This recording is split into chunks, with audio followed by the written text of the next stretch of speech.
안녕하십니까. 2022학년도 서경대학교 대학혁신지원사업 우수성과 발표회에 참여해주신 여러분 환영합니다. 저는 이번 우수성과 발표회의 사회를 맡게 된 대학혁신추진사업단 이혜린입니다. 오늘 진행되는 우수성과 발표회는 외부에 계신 분들께서도 참여하실 수 있도록 유튜브 라이브로 생중계되고 있습니다. 성과 발표에 앞서 먼저 개회선언이 있겠습니다.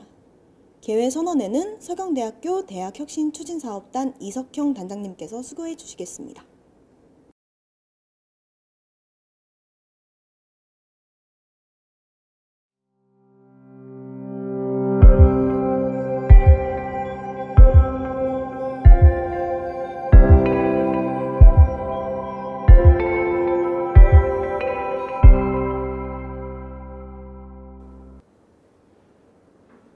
안녕하십니까. 서경대학교 대학혁신추진사업단장 이석형입니다. 이렇게 오늘 2022년도 대학혁신지원사업 우수성과 발표에 참여해 주신 여러분들께 감사의 말씀드리도록 하겠습니다. 1주기 사업이 끝나고 감회해졌던 게 엊그제 같은데 벌써 1년이 지나 2주기 사업의 1년 차를 마무리하고 2022년도에 우수성과 발표회를 이렇게 갖게 되었습니다. 저희는 2주기 사업에서 1주기 사업에서 저희가 이뤄놨던 모든 것들을 발전적으로 계승하고 더 심화시키기 위해 산학협력 네트워크의 고도화, 그리고 운영 체계의 고도화, 이를 기반으로 한 협업과 혁신을 추구하는 아이콘 전략을 저희 혁신 지원 사업의 발전 전략으로 삼고 이제까지 노력해왔습니다. 이번 2022년도 사업에 참여해 주신 모든 분들께 감사의 말씀을 드리고 이제 2022년도에 우수성과 발표회를 시작하도록 하겠습니다.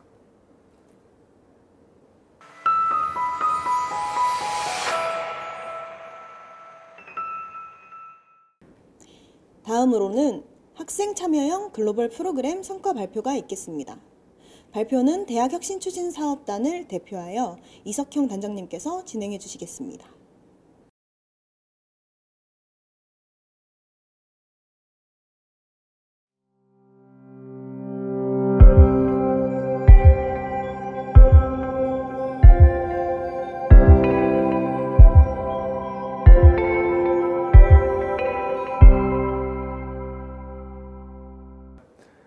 (2022년도) 학생 참여형 글로벌 프로그램에 대해서 설명을 드리도록 하겠습니다.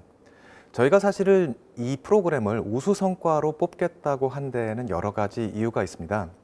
학생들이 글로벌 역량을 강화하기 위해서, 그리고 저희가 학생들의 글로벌 취업 창업 기회를 제공하기 위해서 많은 노력을 한 것도 사실이고, 그리고 저희가 이걸 우수성과라고 내세울 수 있는지에 대해서도 고민을 많이 한 것도 사실입니다.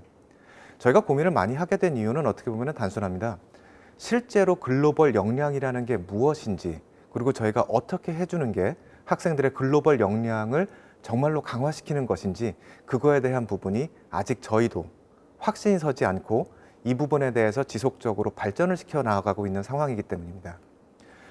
저희가 처음에 이 프로그램을 기획을 하고 운영을 할 때는 그때 학생들하고도 많은 얘기를 했습니다만, 외국에 나가서 실제로 외국의 기업을 경험하고 문화를 경험하는 것이 가장 좋다는 생각을 했었습니다. 그리고 정말로 외국에 나가서 이러한 프로그램들을 운영하는 그런 계획을 했었습니다.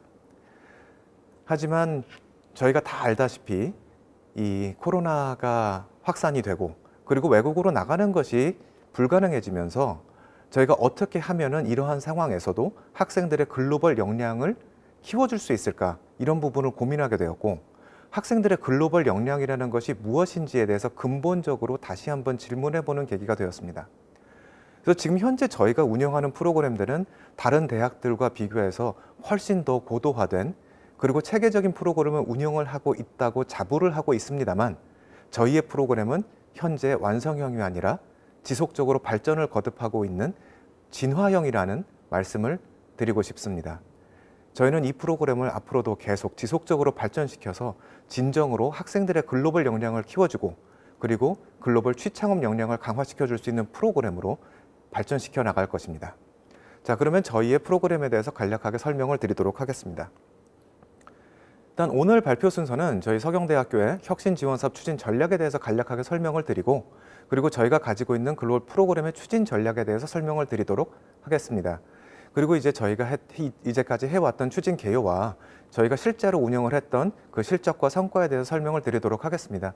하지만 이게 저희가 3년 계획을 잡고 이제 1년 차가 지나다 보니 이런 전체적인 그림에 대해 설명드리면서 아무래도 반복적으로 나올 수 있는 부분들이 있다는 부분 미리 말씀을 좀 드리도록 하겠습니다. 자, 저희 서경대학교의 혁신 지원 사업입니다. 저희의 비전은 수혜자 중심적이고 개방적 혁신 기반의 혁신 교육의 아이콘이 되겠다라는 것입니다. 여기서 이제 아이콘이라는 거는 맨 밑에 보시는 발전 전략의 Innovation, Collaboration, Operation, Network. 이제 말하자면은 저희의 네트워크를 고도화시키고 그리고 운영 체계를 고도화시키고 협업을 통한 혁신을 추구하겠다는 그런 전략을 담고 있습니다. 그래서 저희의 발전 목표는 그 환경과 문화와 건강 분야의 기술 분야, 테크 분야의 혁신 거점 대학이 되는 것이고 사회 수요 맞춤형 현장 실무 인력을 양성하고 지속 가능한 실용 교육의 혁신 시스템을 구축하며 수혜자 중심적인 산학 협력의 거점 대학이 되는 것입니다. 저희가 이렇게 거창한 그 발전 목표와 비전을 가지고는 있습니다만 실제로 저희는 이를 위해서 지난 몇 년간 노력을 해왔고 저희가 1주기에서 이루어왔던 많은 일들이 있기 때문에 이번 2주기 1차 년도에서도 일정 수준의 성과를 거두었다고 자평하고 있습니다. 이제 여기 보시게 되면은 저희 대학의 중장기 발전 전략과 혁신 지원 사업의 방향성이 있고요. 그리고 그 부분들이 어떻게 혁신 지원 사업의 추진 전략인 아이콘 전략과 연계가 되는지가 보여지고 있습니다. 근데 이 부분에서 보면은 협업 부분과 네트워크 부분에 두 군데나 저희가 10몇 개밖에 안 되는 저 단순한 저희 발전 전략에서 실제로 두 군데는 저희의 글로벌 역량이 들어가 있습니다. 저희가 글로벌 역량에 대해서 굉장히 신경을 많이 쓰고 이에 대한 준비를 많이 해왔다는 것을 여기서 볼 수가 있는데요.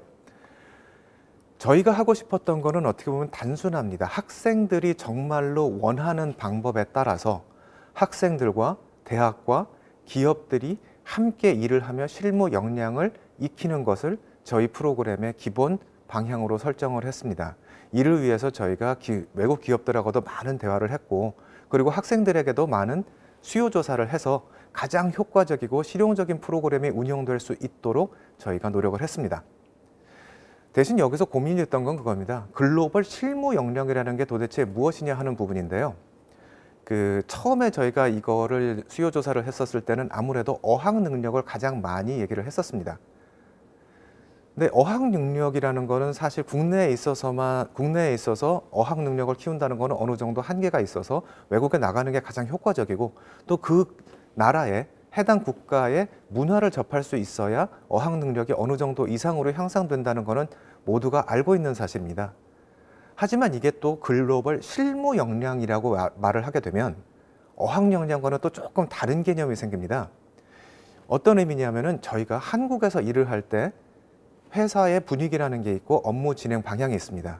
일본이 다르고 중국이 다르고 미국이 다르고 모든 나라의 고유한 업무 문화가 있습니다. 이러한 부분들을 제대로 알지 못한다고 하면 단순히 언어를 안다고 해도 글로벌 역량이 된다는 것은 거의 불가능에 가깝습니다. 그래서 그 다음에 저희가 생각했던 것이 한국에 나와 있는 글로벌 대기업들의 인턴으로 들어가서 그쪽의 업무를 익히는 게 어떨까 하는 부분이었는데 사실 국내에 있는 글로벌 대기업들은 이미 한국화되어 있고 그 안에서도 한국어로 업무를 봅니다. 그러다 보면 실제로 글로벌 역량이 늘어난다는 것은 어렵다고 보는 게 맞습니다. 그래서 실제로 그 나라의 문화와 업무 환경을 이해하고 한국의 입장에서 외국의 글로벌 기업들과 글로벌 시장에서 일을 할 수 있는 역량, 이러한 역량을 우리가 글로벌 실무 역량이라고 부른다면 이러한 역량을 키워주기 위해서 어떠한 형태로 진행을 해야 되는지에 대해서 굉장히 많은 고민을 했고 저희가 내린 결론은 이렇습니다. 한국에 들어와서 일을 하고 있는 프로젝트에 대한 실제 수요가 존재하는 초기 기술 기업들 또는 무역 기업들과 저희가 협업을 하고 그 기업들을 지원하는 국가기관들과 협업을 하고 학생들이 들어가서 실무를 담당하는 형태로 업무를 진행할 수 있다면 글로벌 기업들과의 커뮤니케이션 그리고 이 글로벌 기업이 돌아가는 국제 환경에서의 업무 역량 강화를 함께 기대할 수 있지 않을까라는 생각을 했습니다. 그러한 이해를 바탕으로 만들어진 것이 저희의 프로그램입니다. 그래서 저희는 2022년도에는 글로벌 네트워크를 강화를 하고 프로그램을 파일럿 형태로 돌려보자. 그리고 2023년도에는 글로벌 실무 역량 강화 프로그램을 실제로 조금씩 강화해가면서 진행을 하자. 그리고 2024년도에는 저희 전략에도 나와 있듯이 운영 체계를 고도화하자라는 추진 전략을 수립하게 되었습니다. 그래서 글로벌 기업과의 네트워크 강화를 위해서 저희가 굉장히 많은 노력을 했고, 글로벌 대기업들, 국내에 들어와 있는, 그리고 국내에 들어와서 활동을 하고자 하는 초기 기업들, 그리고 중견 기업들과도 저희가 굉장히 많은 네트워크를 확립을 했습니다. 그리고 이 기업들과 대화를 하면서 이 기업들이 한국에서 진행하고자 하는 실무 프로젝트들을 저희가 많이 수주를 했고, 이 프로그램들에 저희 학생들이 실제로 참여하는 형태로 프로그램을 운영하고자 노력했습니다. 이러한 과정을 통해서 이 글로벌 기업들과 학생들 간의 이해가 상호 증진이 되고, 그리고 실무 역량이 늘면서 거기에 자연스럽게 취업이 되고, 그리고 이러한 글로벌 기업들과 조인벤처를 통해서 창업을 지원하는 그런 형태로 저희가 프로그램을 운영해 왔고, 앞으로 이러한 프로그램들을 조금 더 고도화시킬 예정으로 있습니다. 그래서 저희가 글로벌 기업 네트워크 확대에서 가장 신경을 많이 썼던 부분이 이 부분입니다. 이제 한국에 들어오는 초기 기업들, 이제 이러한 기업들을 정부 지원으로, 대한민국 정부 지원으로 한국에 들어오는 기업들이 있습니다. 그리고 이러한 기업들을 지원하는 창업 기획사들이나 아니면은 초기 창업 투자 회사들이 있는데, 이런 기업들과 저희가 일을 하게 되면은 한국에 정착하는 단계에서 굉장히 많은 실무 수요가 발생을 합니다. 그래서 저희가 이러한 기업들과 일을 하기 위한 준비 작업, 그리고 실무 작업을 많이 진행을 했고, 그러한 결과로 잠시 후에 설명을 드리겠습니다만은 인바운드 사업에 대한 주관기관으로서 서경대학교가 많은 노력을 했고, 이제까지 2년, 3년 동안 이러한 기업들을 지원하고, 그리고 이러한 기업들과의 네트워크를 확대해 오고 있습니다. 그리고 이러한 기업들을 지원을 하다 보면은 실제로 실무 프로젝트가 많이 진행이 되는데, 이러한 프로그램들을 산업체 연계형 캡스톤 디자인이라든지 아니면 저희와 비교과 프로그램을 통해서 학생들이 직접 참여하고 그 실무를 담당을 하는 형태로 이 프로젝트를 진행을 했고요. 그리고 글로벌 취창업에 대해서는 이러한 기업들에 대한 직접 취업, 그리고 거기에서 소개를 통해서 다른 기업들, 연관 기업으로 취업이 되는 부분, 그리고 이러한 기업들과 조인벤처를 통한 창업 지원을 저희가 함께 지원하고 있습니다. 그래서 우선 글로벌 기업 네트워크 확대 부분에 대해 설명드리도록 하겠습니다. 인바운드 프로그램 운영이라고 저희가 지금 써놨는데요. 정보통신산업진흥원에서 지원하는 K-스타트업 그랜드 챌린지라는 프로그램이 있습니다. 세계 3대 인바운드 사업이라고 불리는 사업 중에 하나인데, 매년 4,000개 정도의 기업이 지원을 하고 60개 정도의 기업을 선발해서 한국에서 4달 동안 지원을 하고 30개 기업을 최종 선발해서 국내에 정착시키는 사업입니다. 이 사업을 저희가 주관기관으로서 지원을 하면서 거기에 들어있는 우수 글로벌 기업들을 네트워크화해 왔습니다. 그래서 지원 기업 및 얼럼나이 조직 관리를 저희가 하고 있고, 이러한 기업들과 지속적으로 유대 관계를 맺으면서 저희의 사업을 확장시켜 나가고 있는 중입니다. 그리고 이런 일을 하다 보면은 당연히 정부 기관을 통해서, 그리고 저희의 동료들을 통해서 글로벌 엑셀러레이터들이라든지 아니면 벤처 캐피털들과의 저희 네트워크가 확대되고 있고, 이런 부분을 통해서 또한 프로젝트 발굴이라든지 아니면은 저희와 협업할 수 있는 기업 네트워크를 확대시켜 나가고 있습니다. 더군다나 이런 기업들이 한국에 들어오게 되면은 이 기업들이 또 국내에 자국의 기업 지원 단체가 있습니다. 이제 프랑스 한불 협회라든지 아니면은 이제 여러 가지 미국 쪽에도 상공회 조직들이 있고요. 이러한 기업들과 이러한 단체들과 또 저희가 협업을 하다 보니 굉장히 많은 글로벌 기업들과 저희가 네트워크를 확대하고 운영하고 유대 관계를 강화시키고 있습니다. 이러한 기업들과 저희가 실무 프로젝트를 진행을 하면서 다수의 산업체 연계형 글로벌 캡스톤 디자인 프로그램을 운영을 했고요. 그리고 이제 다수의 기업들이 또 한국에 들어와서 실제 고용을 창출시키기 전에 당장 인턴십을 통해서 자기네들도 이제 한국 근로자들에 대한 이해를 좀 해야 되고, 가장 자기네들에 적합한 사람들을 뽑아야 되기 때문에 글로벌 인턴십 프로그램을 운영을 하고, 이를 통해서 저희 학교 학생들도 다수가 글로벌 기업에서 인턴십으로 근무한 경험이 있습니다. 이러한 기업들이 한국에 적응을 하기 위해서는 프로젝트 관리라든지 아니면은 저희 정부나 이제 창업 지원 기관에서 가장 많이 쓰고 있는 린 런치팻 같은 경우를 위해서는 애자일 방식의 프로젝트 관리가 필요하기 때문에 이러한 부분에 대한 역량 강화 교육을 진행을 하고, 이 부분에 저희 학생들도 함께 참여를 하고 있습니다. 그리고 또한 이분들이 이러한 기업들이 투자 유치를 하기 위해서 인베스트먼트 메모랜덤을 작성한다든지 IR 피칭 연습을 해야 되는데 그 과정에서도 저희 학생들이 함께 들어가서 실제로 기업이 진행하는 모든 일들에 대한 일들을 기업과 함께 교육을 받고 실무 프로젝트를 수행을 하면서 실무 역량을 강화시키고 있습니다. 이러다 보니까 자연스럽게 이 부분들이 이제 취업으로 연계가 되고요. 그리고 이제 이러한 기업들의 소개를 통해서 다른 기업이라든지 아니면 자국에 있는 기업으로 취업 기회가 확대되고 있습니다. 아직까지 이를 통해서 외국으로 취업을 나간 학생들은 없지만 지금 현재 의뢰가 들어오고 있는 상황이라서 2023년도나 24년도에는 어쩌면 성과를 기대할 수 있지 않을까 저희도 희망하고 있는 상황입니다. 그리고 가장 잘 되고 있는 부분이 글로벌 창업 지원 프로그램인데요.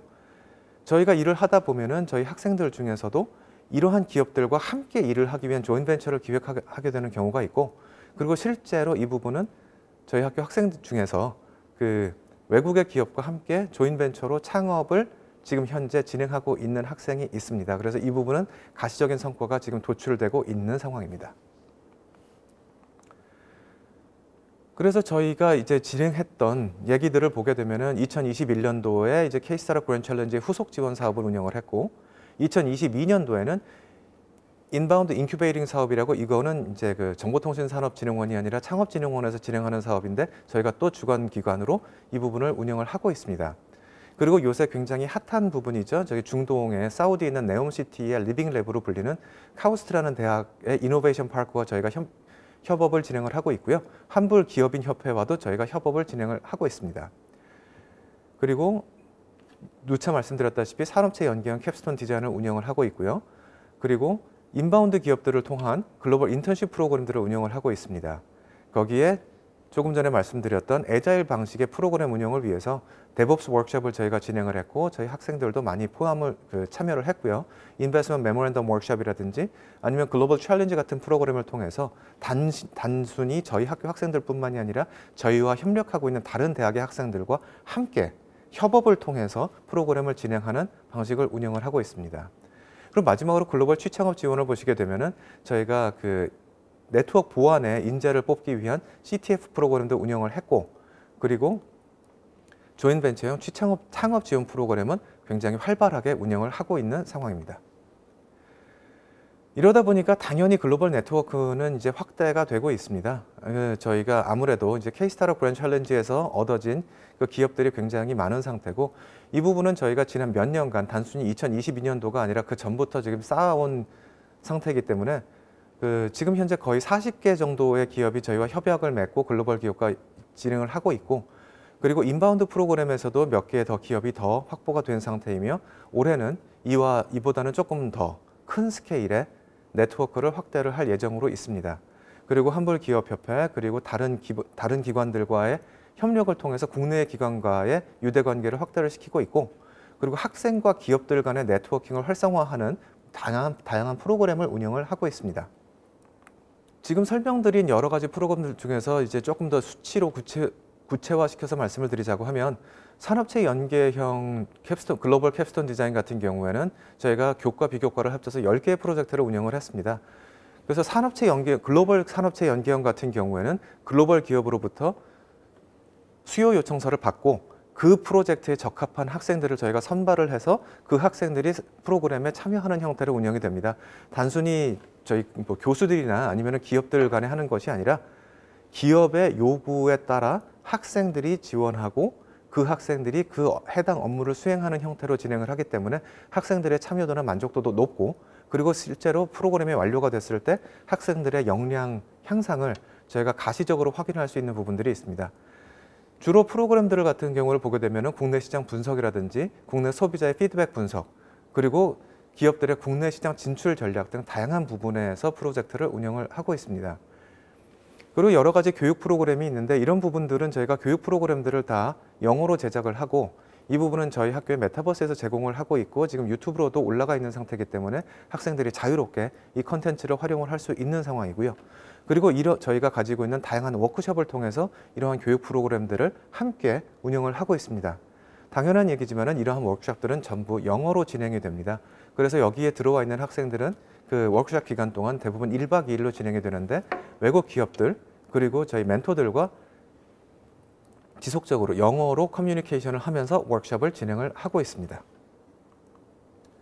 그래서 글로벌 취창업 지원 같은 경우에도 이제 저희가 사실은 이제 글로벌 취창업 지원을 체계적으로 진행을 한 거는 1년밖에 안 됐기 때문에 저희가 가시적인 성과를 많이 내지는 못했습니다만은 그 인턴십 프로그램은 지금 현재 6명이 참가를 한 형태로 되어 있고요.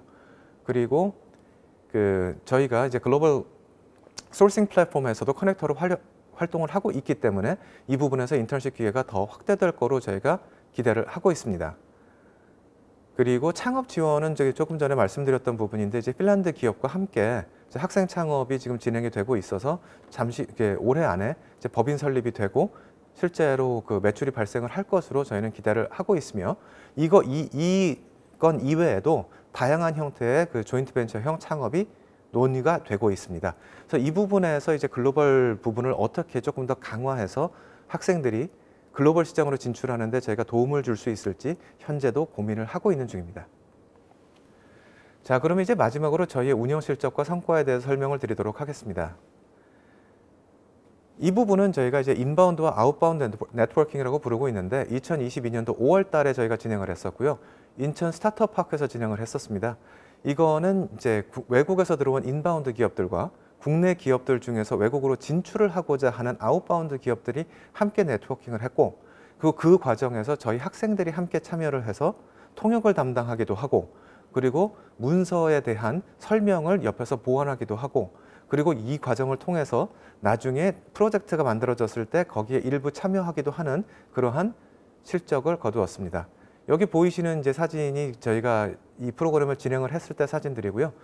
여기에는 굉장히 다양한 숫자의 다양한 국내 기업들과 해외 기업들이 참여를 했습니다. 두 번째 같은 경우가 이제 이거는 저희가 2회 진행을 했습니다. 데브옵스 워크숍 같은 경우에는 이제 아무래도 소프트웨어 회사들에서 많이 사용하는 방식이긴 한데 저희가 애자일 워크숍하고 데브옵스 워크숍을 2개를 다 진행을 합니다. 애자일 같은 경우에는 아무래도 개발자와 소비자 간의 간극을 좁히기 위해서 사용이 되고 데브옵스 같은 경우에는 개발자와 회사 운영자 간의 간극을 좁히기 위해서 저희가 진행을 하는데 아무래도 외국 기업들이 국내 기업들과 함께 국내에서 사업을 관리를 해야 되는 일이 있다 보니까 데브옵스가 조금 더 맞는 부분이 있다라고 생각해서 저희가 진행을 하게 됐고요. 이 과정에서 이제 애자일과 관련된 다양한 그 이론 수업도 진행이 됐고 그리고 이 부분에 스프린트 플래닝을 함께 진행을 하면서 단기 프로젝트를 기획하는 다양한 프로그램을 원어로 외국 기업들과 멘토들과 함께 진행을 하였습니다. 여기 나와 있는 이 사진들이 저희가 진행을 했던 부분들이고요. 여기 보시게 되면은 이제 강의하는 내용들, 그리고 본인들의 스프린트 플랜을 발표하는 내용, 그리고 함께 앉아서 이제 아이디어 회의를 하는 내용들이 포함이 되어 있습니다. 조금 더 부연 설명을 하자고 하면은 이제 데브옵스 워크숍 같은 경우는 저희가 한 2, 3년 정도 진행을 하다 보니까 조금 다른 형태로는 진행이 됐었습니다만은 그 외국 기업들에서도 저희 대학교 학생들의 이해도라든지 참여도에 대해서 굉장히 만족도가 높은 프로그램입니다. 그리고 어떻게 보면 가장 가벼운 형태로 진행되는 것이 이 오픈 이노베이션 네트워킹인데요. 이 부분은 특정한 주제가 없이 최대한 다양한 기관들과 사람들이 참여해서 소비자에 대해서, 시장에 대해서, 기술에 대해서 논의를 하다가 어떤 아이디어가 나왔을 때 이를 바로 프로젝트로 연결시키기 위해서 진행하는 네트워킹 프로그램입니다. 여기 보시다시피 이제 저희가 굉장히 다양한 프로그램들을 진행을 했는데 사실 여기 나와 있는 사진은 그 저희가 했던 그 이노베이션 네트워킹 중에서 한 가지만 저희가 여기 제시를 했습니다. 근데 저희가 대개 보면은 1년에 적게는 4회 정도, 그리고 많은 경우에는 6회 정도 저희가 오픈 이노베이션 네트워킹을 진행을 합니다. 그리고 굳이 글로벌 기업들을 초청을 안 해도 이 친구들이 함께 저희하고 참여하는 경우가 많아서 저희의 오픈 이노베이션 네트워킹에는 항상 글로벌 기업들이 참여하는 형태로 하고, 그리고 그런 과정에서 저희 학생들이 원어로 이런 기업들과 대화하고 아이디어를 공유하는 모습들을 보면서 저희가 이제까지 3, 4년 동안 노력해 온 게 어떻게 보면 어느 정도의 결실을 보고 있구나 하는 그러한 만족감을 저희 스스로는 가지고 있습니다. 그리고 어떻게 보면 인베스트먼트 메모랜덤 워크숍 같은 경우에는 굉장히 복잡하고 어려운 프로그램입니다. 그 사업 계획서 전체를 다 영문으로 만들어야 되고, 그리고 투자 제안서를 만들어야 되는 프로그램이기 때문에 그 현재까지는 우리 학생들 같은 경우는 전 과정에 참여한다기보다는 이 중에서 이제 마케팅 부분하고 피칭 부분에 이제 주로 참여를 하고 있습니다. 여기 보시게 되면은 저희가 IM 워크숍을 진행을 하면서 외국 기업들이 나와서 자기들에 대한 투자 유치 발표를 할 때 한국 투자자들의 국내에 있는 국내 소비자들의 가장 적합한 형태의 투자 제안서를 만들고 발표 자료를 만들고 그리고 피칭을 하는 단계에서 어느 부분에 어떤 형태로 강조를 해야 한국 시장에서 가장 효율적일지 저희 학생들이 함께 참여해서 제안하고 공동 작업을 진행하고 있습니다. 그리고 이 부분이 저희가 이제 3개 대학이 연합으로 진행을 한 프로그램인데요. 이 부분 같은 경우는 이제 서경대학교, 서원대학교, 세명대학교 이렇게 3개 대학이 참여를 했습니다. 이 부분에서 저희가 가장 놀라웠던 부분이라고 해야 될까요? 아무래도 이제 원어로 진행되는 부분이 있었는데 저희 학교 학생들이 가장 적극적으로 참여를 해줬고 언어적인 면에서도 가장 효율적인 커뮤니케이션을 할 수 있었습니다. 그리고 저희 학교 학생들 같은 경우는 이런 프로그램을 이미 진행을 해봤기 때문에 어떤 형태로 프로그램이 제공이 되어야 본인들의 역량이 강화될 수 있는지에 대해 굉장히 이해도가 높았다는 그런 저희가 어떤 뿌듯함을 느낄 수 있는 프로그램이었고요. 그 글로벌 챌린지 프로그램이 이틀 동안 진행되었는데 첫날에는 크게 제한할 게 없었던 다른 대학교 학생들도 저희 학교 학생들과 함께 지내면서 같이 아이디어를 내고 저희 학교 학생들의 아이디어를 더 보완해주고 그리고 함께 다음 프로그램을 기획하고 저희에게 제안하고 그리고 저희가 만약에 프로그램을 만든다고 하면은 함께 참여해서 좀 더 좋은 결실을 내보자 하는 얘기를 마지막 날 발표를 하는 걸 들으면서 이 프로그램을 계속 진행했을 경우에 우리 학교 학생들이 굉장히 좋은 글로벌 역량을 만들어낼 수 있고 함양할 수 있고 그리고 다른 대학들과의 그리고 다른 기업들과의 협업에서도 좋은 실적을 낼 수 있겠구나라는 생각을 갖게 해준 그런 프로그램이었습니다. 그래서 여기까지가 저희가 이제 진행해 왔던 여러 가지 프로그램들에 대한 간단한 공유라고 해야 되나요? 발표가 되겠습니다. 마지막으로 드리고 싶은 말씀은 제가 서두에 말씀드렸다시피 이 글로벌 프로그램은 어떻게 보면 완성형이 아닙니다. 글로벌 실무 역량이 뭔지 아직도 저희는 답을 찾아가고 있고요. 저희가 어떻게 하면은 조금 더 효율적인 방법으로 이러한 역량들을 학생들이 갖게 할 수 있을지 지금도 고민하고 있습니다. 하지만 저희는 지속적으로 글로벌 네트워크를 확장시키고 저희의 프로그램들을 개선하고 학생들과 지속적으로 소통하면서 학생들이 만족할 수 있고 학생들과 저희가 함께 만들어 나가는 그러한 진정한 학생 참여형 글로벌 프로그램을 만들어 나가고자 합니다. 이제까지 발표 들어줘서 감사합니다.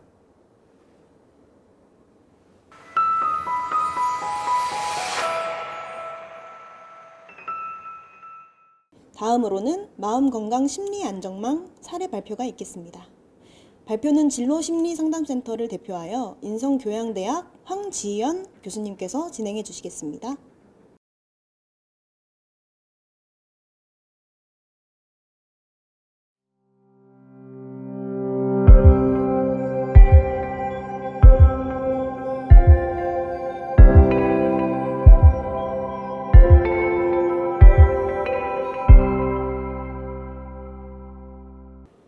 안녕하세요. 진로심리상담센터 황지연입니다.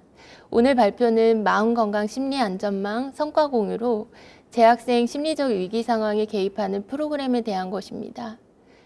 지금은 실내 마스크 착용도 해제되고 코로나와 더불어 지내기에 많이 익숙해진 시간이지만 이렇게 적응하기까지는 굉장히 많은 시간이 걸렸었죠. 코로나에 대한 두려움에서부터 사람을 기피하게 되기도 했던 시간들도 있었습니다. 이렇게 전혀 예상치 못한 사건으로 충격이 올 때 그 파장이 오래될수록 적응에 대한 심리적 부담감이 심해지게 됩니다. 우리 사회도 코로나로 인한 사회적 피해와 심리적 충격에 대한 지원들이 계속 있어 왔고 또 도움을 받은 사람들도 많이 있었죠. 오늘 마음건강 심리안전망 사례는 우리 학교에 입학한 재학생에 대한 일종의 보호망으로 볼 수 있습니다. 어떤 학생에게는 고등학교 생활과 달라진 자율적인 대학생활 자체가 위기일 수도 있고 오래전부터 위기 상황을 경험하고 있어서 대학 생활이 힘들 수 있는 학생을 대상으로 이렇게 프로그램을 지원하고 있는데요. 자, 목차에 나와 있듯이 진로심리상담센터 운영체계, 데이터 기반 프로그램 체계와 사례, 세 가지 정도 보겠습니다. 그리고 긴급상담 시스템 체계와 사례 순으로 발표하겠습니다. 진로심리상담센터는 교육혁신처 산하 취창업지원센터와 교수학습원과 더불어 학생 역량 강화를 위한 비교과 프로그램을 운영하는 주된 기관입니다. 또 진로심리상담센터에서는 교무처, 학생처, 글로벌교육원, 인성교양대학 등 타 부서와도 재학생 심리 그리고 진로 부분에 있어서 협조하는 일들이 많은데요. 교무처에서 관리하는 학사경고자 그리고 학업부진 대상자들에게도 학업 문제가 발생하는 원인 중 큰 요인을 심리적 요인에 이제 가능성을 둬서 조력하고 있고, 그래서 매 학기 심리검사, 학업 동기 수준을 높이는 개인 상담과 집단 상담을 진행하고 있습니다.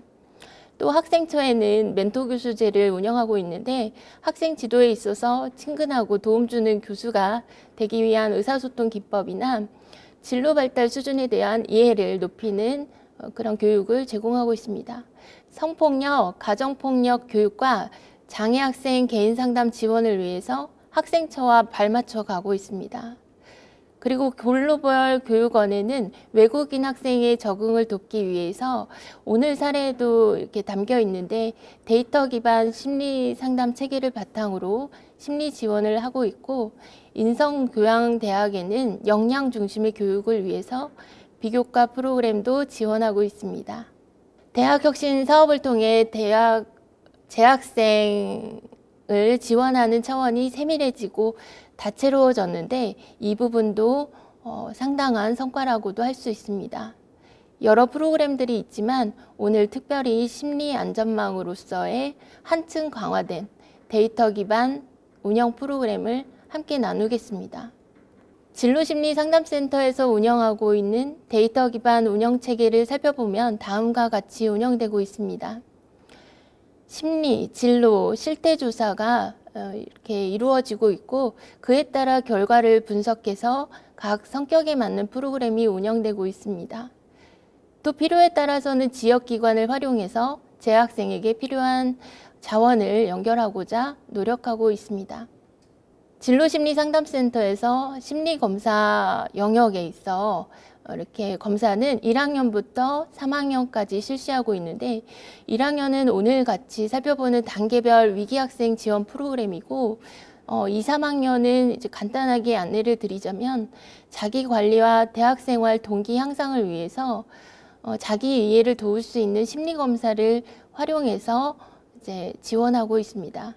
그럼 SKUNSLB, No Student Left Behind 단계별 위기학생 지원 프로그램에 대해서 조금 더 자세히 살펴보겠습니다. 목적은 지속적인 마음건강 관리를 위해서 부적응 가능성이 있는 학생을 대상으로 선제적 대응을 통해 적응력을 강화하는 것으로 하고 있습니다. 사용하는 심리검사는 MMPI로 학교 생활이 시작되고 2개월 정도의 시간을 이렇게 두고 심리검사를 실시합니다. 신입생들이 자유롭게 3주간 정도의 기간에 실시할 수 있도록 온라인으로 검사를 실시합니다. 그리고 이 중 부적응 문제를 경험할 수 있는 위기군 학생을 선별해서 학생들에게 연락을 하고 개입을 하고 있습니다. 해석 상담은 단회기로 마무리되지만 학생의 기질이나 사고 패턴 등을 파악하기 위한 용이한 검사이기 때문에 검사를 토대로 심도 있게 현재의 문제 상태를 다루고 정서와 행동을 다룰 수 있도록 그렇게 안내하면서 실질적인 도움이 되도록 개입하고 있습니다. 필요 여부에 따라 개인 상담도 진행하고 있습니다.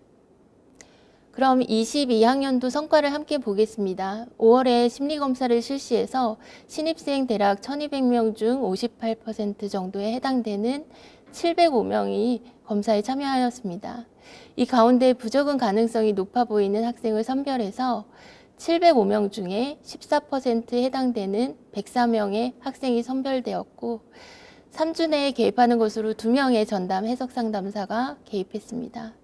그래서 해석 상담을 받았는데 상담 과정은 이제 심리검사상 간단한 안내를 하고 실제 생활에서 당면한 문제를 탐색하는 과정을 가졌습니다. 그리고 정서를 빠르게 이해하면서 원하는 자기 모습에 대해서 탐색해 나가면서 어떤 노력들을 할 수 있는지 생각하는 시간을 가졌습니다.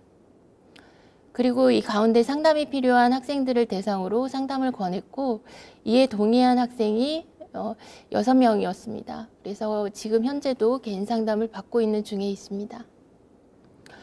대부분 자신의 상태를 먼저 알아봐 주니 신기해했고 조금 더 자세히 터놓고 이야기할 수 있었다는 반응을 많이들 보고하고 있습니다.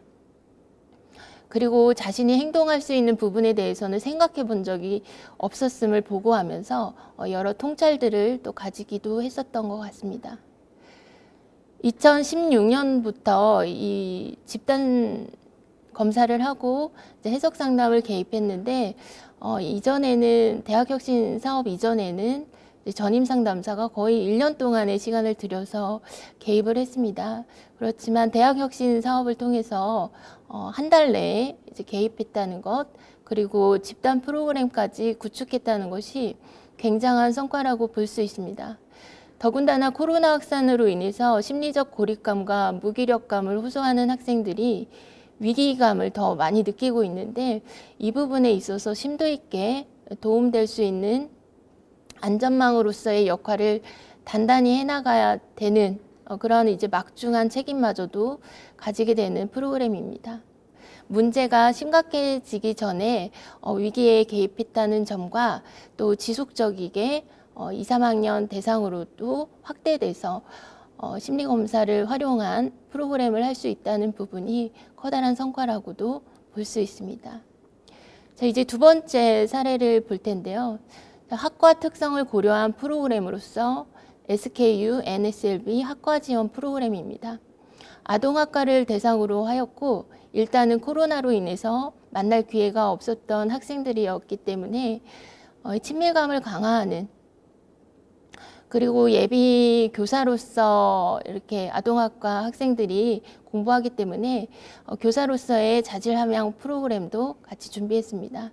심리검사는 PAI를 이제 이렇게 선택해서 9월에 이제 검사를 실시하고 바로 직후에 해석 상담을 교육식으로 이제 열어두었는데 두 그룹으로 나누어서 이제 해석 상담을 제공하였습니다.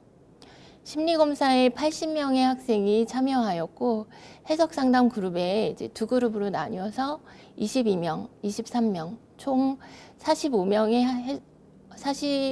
학생이 해석 상담 교육에 참여하였습니다. 이 가운데 스트레스가 높은 위험군 학생 선별이 이루어져서 11명의 학생이 10월과 11월에 거쳐서 5회기 구조화된 1:1 심리상담에 참여하였습니다. 10월에는 심리검사를 실시한 학생 대상으로 또 교육과 함께 집단상담도 함께 실시하였는데 신청한 학생이 많아서 미술 매체를 활용해서 두 그룹씩 총 이제 15명씩 총 30명의 학생이 참여하였습니다. 참여한 학생들은 진지하게 자신에 대한 탐색이 이루어지고 또 동기들과 이야기 나누면서 한층 학우들과 친해졌다는 소감을 이야기했고 기분 전환이 되고 활력이 생기게 됐다는 이야기를 하기도 하였습니다. 만족도는 5점 만점에 각 집단별 4.83, 4.97점으로 상당히 높은 만족감을 가졌다고 볼 수 있습니다. 자, 마찬가지로 같은 체계를 가지고 외국인 학생 대상으로 한 매 학기 진행하는 SKU 헬로우 프로그램이 있습니다. 먼저 심리검사를 실시하고 해석상담사가 개입해서 학생들에게 한국 생활의 어려움에 대해서 들어보면서 해석상담을 진행했습니다. 대체로 참여하는 학생 80% 정도가 중국과 베트남계 외국인이기 때문에 언어적으로 농통한 상담사가 지원하면 좋겠지만 센터 내 인력이 이제 한계가 있어서 한국어를 통해서 이제 지원이 되고 있습니다. 작년에는 1대1 개인 상담을 지원할 때 투자 검사를 통해서 스트레스를 파악하고 대화를 나누었는데 학생들에게 이제 남겨지는 부분이 좀 적을 것 같아서 외국인 대상으로 하는 심리 검사를 이제 착용해서 지원하고 있습니다.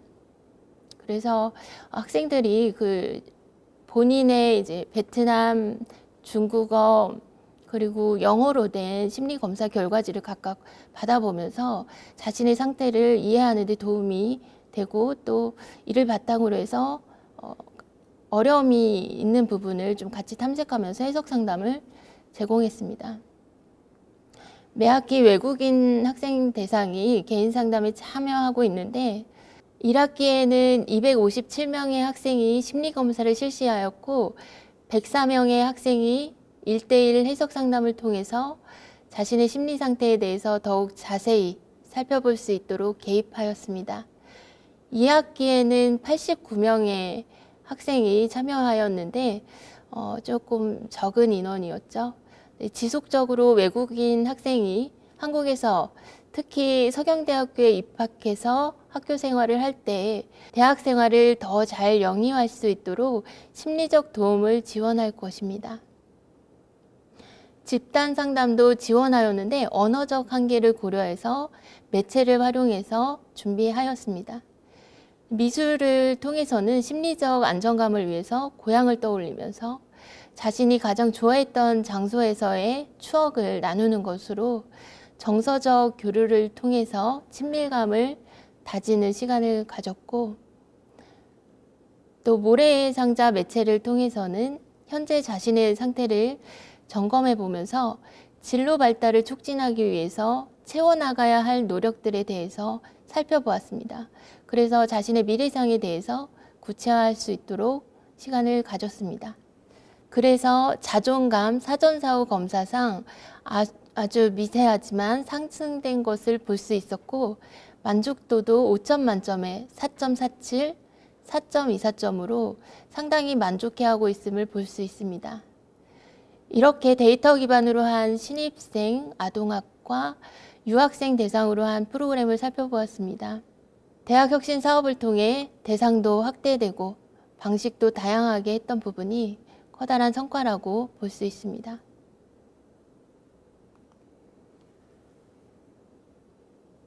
그리고 서경대학교 재학생들이 재난 및 사고 등으로부터 다양한 긴급 위기 상황에 놓인 재학생에게 상황별로 신속한 맞춤 지원 서비스를 제공하고자 만든 긴급 상담 시스템을 간단히 살펴보고자 합니다. 긴급 상황이 발생할 경우 1차 조직으로는 진로심리상담센터의 상담팀과 또 2차 조직으로는 서경대학교 센터장과 운영위원회를 비롯한 학교 학생상담 통합조정소위원회 지휘하에서 문제를 분석하고 개별 수준에 따라서 개입해서 목표를 달성하는 것으로 운영하고 있는데요. 이거는 지진이나 화재 등 재난 피해에 대해서는 물론 또 자해나 성폭력 등 긴급한 도움을 필요로 하는 학생들 대상으로 하고 있는 프로그램입니다. 주변에 자살을 목격하거나 커다란 이제 사건이나 사고가 있었을 때에도 이제 가동하는 그래서 위기 상황 정도를 파악하면서 개입하고 있습니다. 이 가운데 지역 연계 기관의 이제 개입 여부도 포함해서 지원하고 있습니다. 교내 인력으로 이제 이러한 어려움들을 파악하고 있는데 교수나 직원들이 파악하지 못한 부분은 또래 상담을 활용하거나 또 직접 학생이 긴급 상황을 호소해서 개입하는 것으로 진행하고 있습니다. 이렇게 긴급 대응 체계를 구축해서 대응에 개입할 수 있도록 상담사들의 전문성 강화를 위해서 또 노력하고 있고 자살이나 트라우마 관련한 위기 개입에 대해서도 철저히 교육하고 숙지해서 재학생 개입이 이루어지고 있습니다. 석 달 전 22년 10월 29일 토요일 이태원에서 일어난 사고가 있었는데요. 이때 청년들의 피해가 상당했습니다. 재학생들과 같은 또래의 피해자가 많았기 때문에 심리적 파급이 상당했을 거라는 판단하에 학생처의 학생 피해 상황을 파악하면서 바로 홈페이지에 트라우마 예방 안내 공지를 띄웠습니다. 직간접적으로 이러한 현실에서 우리는 당연히 여러 감정들을 마주하고 제각각의 반응들을 하게 됩니다. 그러면서 충격이 옅어지기도 하지만 그렇지 못한 사람들도 충분히 있을 수 있죠. 그래서 충격이 오면 타격을 입게 되고 증상도 발현될 수 있습니다. 이러한 증상을 알지 못하면 우리는 더 당황하게 되고 부조건 문제를 가질 수 있죠. 그래서 이 부분을 좀 잘 개입하고자 노력했던 프로그램입니다. 이 사고 이후에 2주 뒤쯤에 우리 이제 마음건강 캠페인이 있었고 그 부분에 있어서 트라우마를 좀 다루었습니다. 그래서 심리검사나 뭐 심리상담을 진행하면서 4명의 학생이 트라우마 관련해서 호소를 하였고 지금도 이제 개입하고 있는데 집단상담도 이제 개설해서 진행하였습니다. 11월 마지막 주부터 2주간에 이어서 세계 트라우마 예방 및 치유 프로그램을 운영해서 긴급 상황에 대한 재학생 정신 건강을 돌보는 시간을 가졌습니다. 인원은 적었지만 학생들이 참여하면서 자신의 트라우마 증상에 대해서 새롭게 알게 된 그런 학생들도 있었습니다. 그 밖에 자살 예방 교육이라든지 또 코로나로 인한 무기력이나 우울, 불안, 이런 부적응 문제에 대해서 집단 상담도 이제 운영하고 있고 그 밖에 또 건강한 대학 생활을 위해서 지원하는 진로라든지 학습 그리고 자기성장 프로그램 등 한 70개 정도의 프로그램이 진행되고 있습니다. 무엇보다 학생들이 참여해야 의미 있는 프로그램이 되기 때문에 저희 구성원, 학생, 교수, 직원 모두가 같이 관심을 가지고 함께 임하는 프로그램이 되었으면 좋겠고 저희도 센터에서 전문성 함양에 있어서 준비를 철저히 하고 같이 발맞춰 나가겠습니다. 그래서 건강한 대학 생활이 되고 4차 산업혁명 시대에 발맞춘 인재 양성을 위해 함께 노력하겠습니다. 그럼 많은 관심과 참여 부탁드리며 이만 발표를 마치겠습니다. 감사합니다.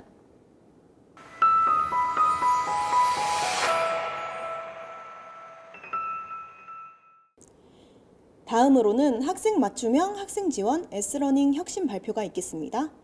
발표는 교수학습원을 대표하여 교수학습원장 이진아 교수님께서 진행해 주시겠습니다.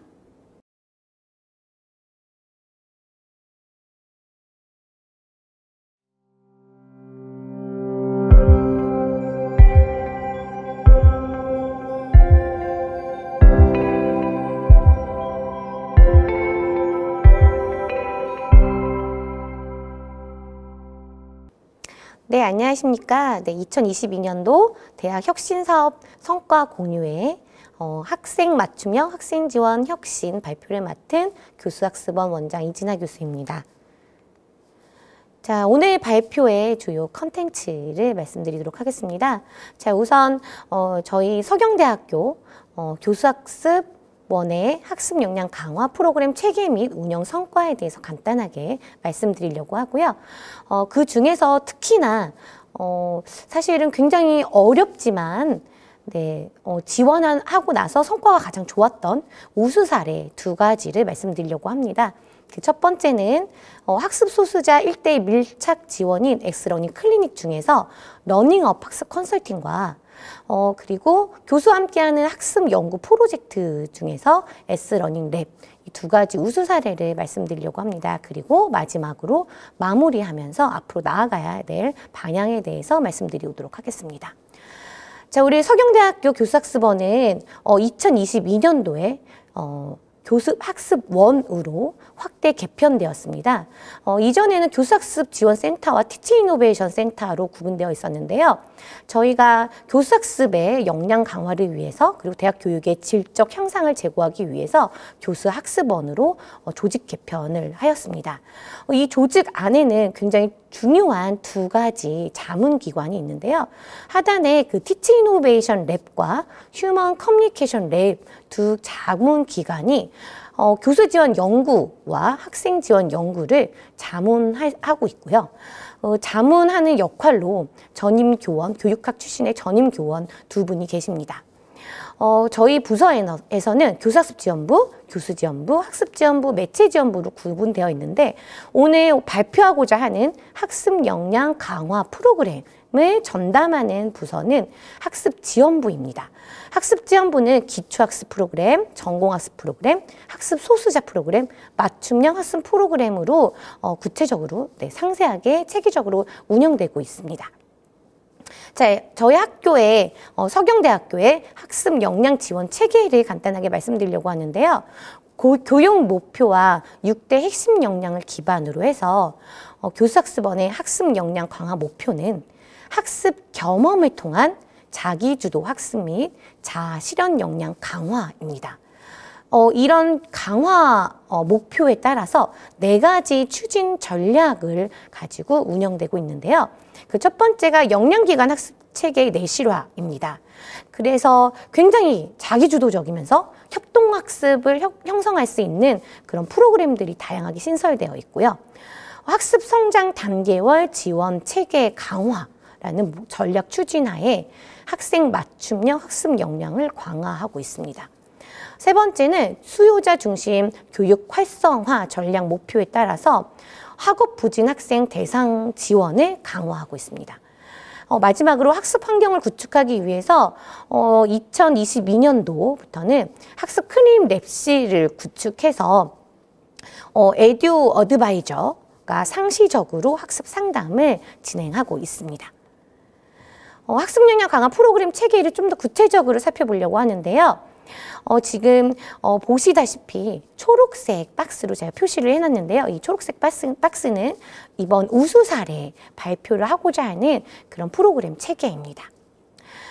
일단 교수학습원의 학습 역량 강화 프로그램은 성장 단계별로 프로그램이 체계화되어 있는데 1학년 때 학습 역량 개발부터 2학년, 3학년, 4학년까지 학습 역량을 강화하고 심화하고 활용하도록 성장 단계별로 프로그램이 학습 컨설팅, 맞춤형 학습, 기초학습, 전공학습, 학습 소수자 이렇게 프로그램이 체계적으로 구성되어 있습니다.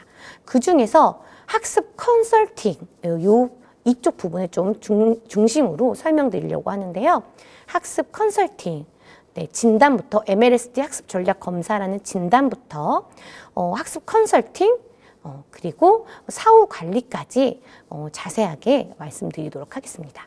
자, 두 번째 박스로 그 하단에 보시면 전공 심화 학습 피어-투-피어라는 공동체 학습 프로그램인데요. 이 공동체 학습 프로그램에서 S러닝 랩에 대해서만 구체적으로 설명을 드리려고 합니다. 자, 그러면 전체적으로 2022년도 프로그램 운영 정량적 실적을 살펴보려고 하는데요.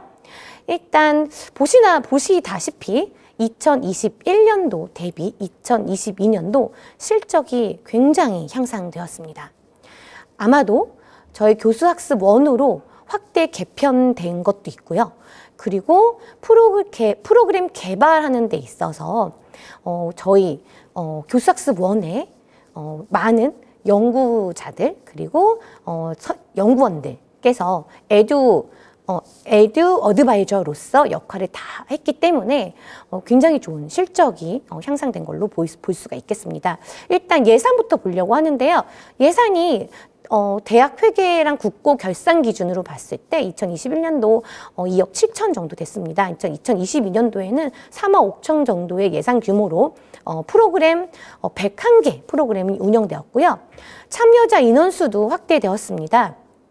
특히 저희가 앰버서더라는 그 제도를 통해서 학생 앰버서더, 그러니까 학과별 학생들을 앰버서더로서 활용을 하고 있는데요. 이런 앰버서더가 수요 및 요구 조사를 통해서 프로그램을 신설하거나 개선하는 데 있어서 많은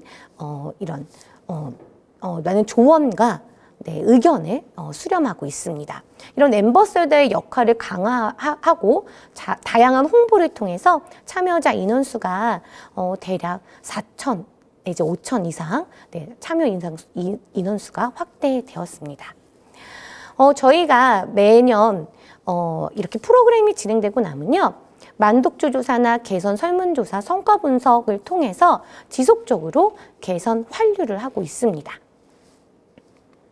자, 그럼 본격적으로 우수 사례를 소개해 드리고자 합니다. 자, 첫 번째로 학습 소수자 1대1 밀착 지원 S러닝 클리닉 중에서 러닝업 학습 컨설팅에 대해서 설명드리도록 하겠습니다.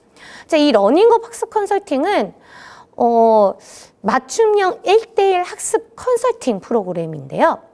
중요하게는 이번에 2022년도에 조금 개선된 내용들이 있습니다.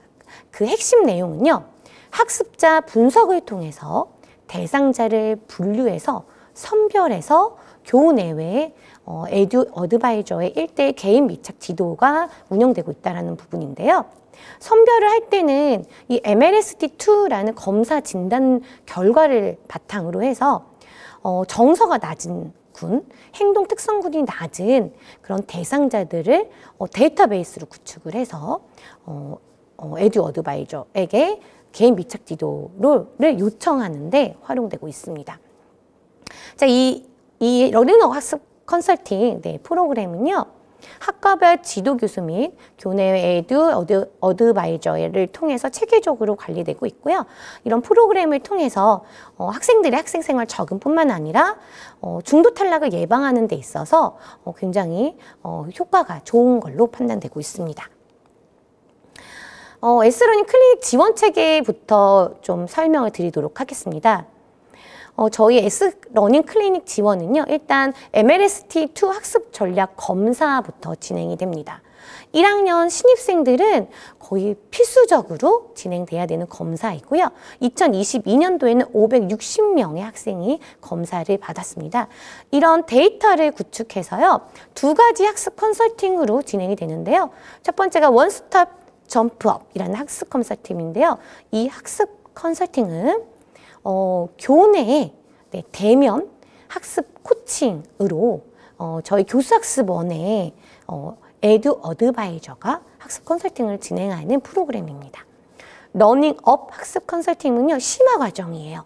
그래서 이렇게 학습 컨설팅을 통해서 진행하다 보면 좀 더 심화된 컨설팅, 밀착 지도가 필요한 학생들을 선별해서 학습 상담 전문 기관을 통해 학습 코칭을 지원하고 있습니다. 자, 진행 프로세스는 다음과 같습니다.